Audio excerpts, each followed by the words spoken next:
और मैं सीधे दर्शकों को लिए चलती हूँ। बीजेपी के प्रवक्ता डॉक्टर अजय आलोक इस वक्त हमारे साथ मौजूद हैं।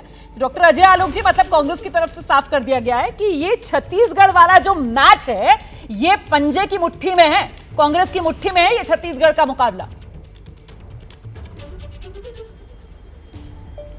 द्विव स्वप्न देखने में कोई हर्ज नहीं है। और जो बस्तर वाला इलाका आप दिखा रही थी, मैं उसके एक छोटी सी एग्जांपल देता हूँ।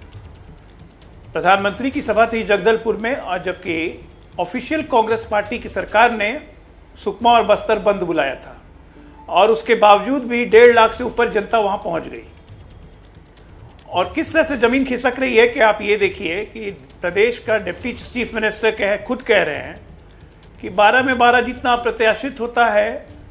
हाँ, मैं भी सोच रहा था कि 6 तो हम लोग जीत जाएंगे, बाकी में मेहनत करनी पड़ेगी। ये उसी तरह का बयान है जिस तरह से राहुल गांधी ने कहा था कि राजस्थान में हम हार सकते हैं, जीत भी सकते हैं। तो अविश्वास की कहानी ये खुद कहते हैं, हमें कहने की जरूरत नहीं है।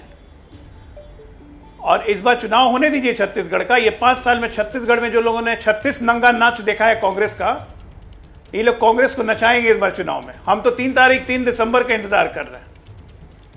लेकिन डॉक्टर अजय आलोक, सवाल ये कि भूपेश बघेल का जहां पर नाम आता है वहां पर छत्तीसगढ़ियावाद से लेकर, मतलब प्रदेश की अस्मिता के मुद्दे से लेकर सॉफ्ट हिंदुत्व तक, हर मुद्दे पर भूपेश बघेल जो है वो बीजेपी पर 20 साबित होते हैं। तो फिर बीजेपी की जीत का आधार दावा क्या है?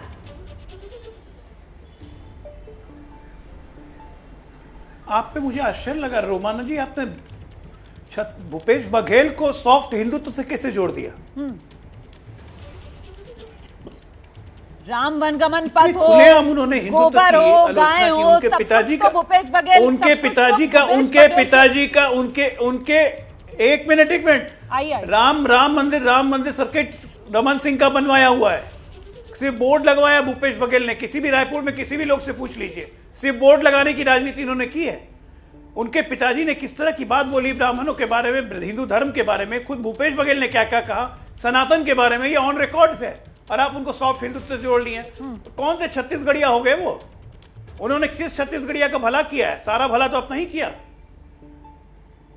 हमारे साथ इस वक्त कांग्रेस की तरफ से रजत जसूजा मौजूद हैं, और रजत आपकी बात सुनकर हाथ उठा रहे हैं, जवाब देना चाह रहे हैं। रजत के पास चलते हैं। रजत, आइए, वोट लगाने का काम किया सिर्फ 5 साल में। रोमाना जी, बहुत धन्यवाद। आपके माध्यम से मैं लोगों को बताना चाहता हूं, ये आपने जो ओपिनियन पोल दिया है ये कोई ऐसे ही नहीं दिया है। 2018 में जब छत्तीसगढ़ में कांग्रेस की सरकार आई थी तब बेरोजगारी दर था 23%।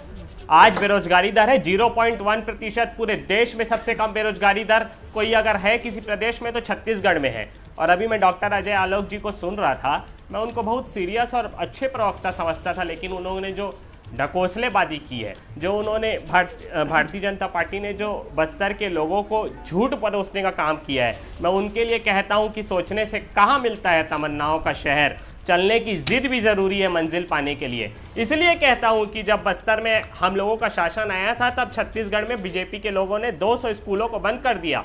हम लोग जब शासन में आए तो स्वामी आत्मानंद स्कूल के माध्यम से उन स्कूलों को खोला और बच्चों को वापस उस प्रणाली में डाला, उनको पढ़ने के लिए जगह दी।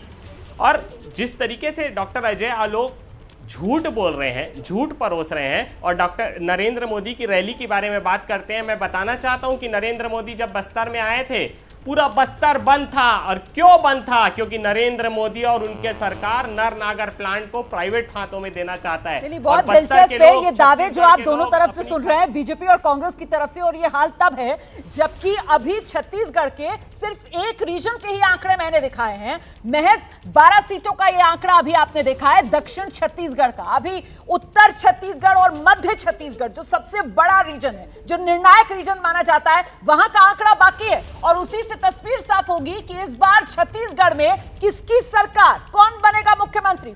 जैसे ही घड़ी का काटा दोपहर 2:30 पे आए, बबीता जी का दिल सास बहू साजिश के लिए मचल जाए। और ये है इनकी बहू, पूरे दिन ऑफिस की टेंशन हो जाए गॉन जब ये करें अपना फेवरेट शो फ्री टाइम पे ऑन। इनकी तरह आप भी देखिए अपना फेवरेट शो अपने टाइम पर और डाउनलोड कीजिए एबीपी लाइव ऐप अपने स्मार्ट टीवी पर।